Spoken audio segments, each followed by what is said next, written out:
أعوذ بالله من الشيطان الرجيم. بسم الله الرحمن الرحيم.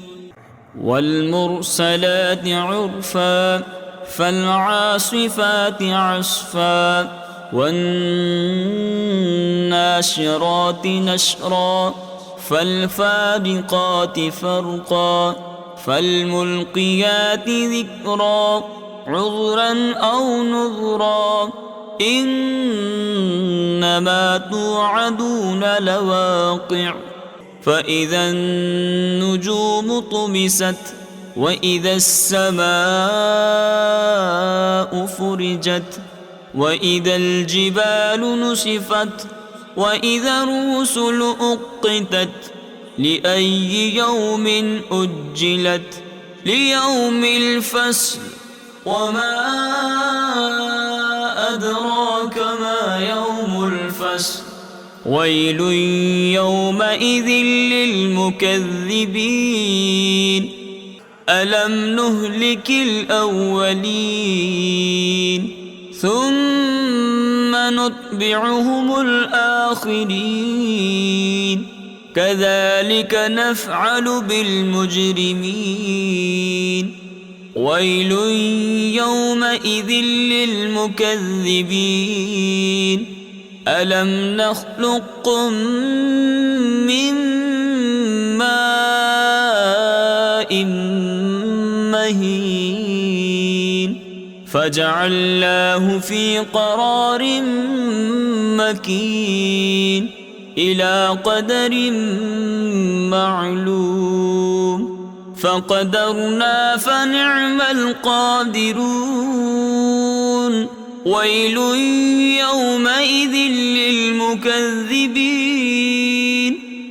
ألم نجعل الأرض كفاتا أحياء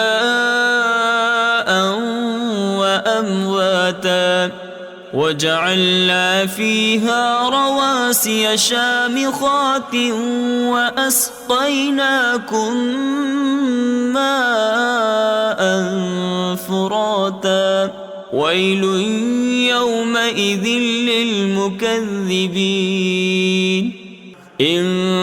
انطلقوا إلى ما كنتم به تكذبون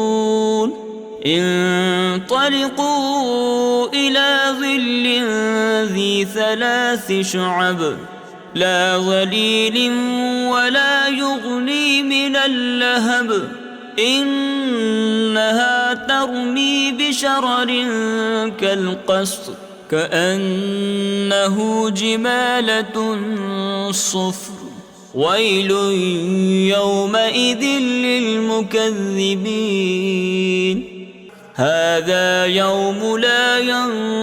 ينطقون ولا يؤذن لهم فيعتذرون ويل يومئذ للمكذبين هذا يوم الفصل جمعناكم والأولين فإن كان لكم كيد فكيدون ويل يومئذ للمكذبين إن المتقين في ظلال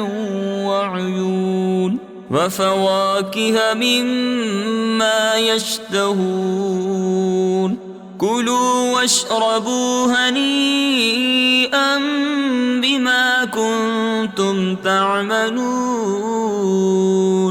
إنا كذلك نجزي المحسنين ويل يومئذ للمكذبين كلوا وتمتعوا قليلا إنكم مجرمون ويل يومئذ للمكذبين وإذا قيل لهم اركعوا لا يركعون ويل يومئذ للمكذبين فبأي حديث بعده يؤمنون. صدق الله العظيم.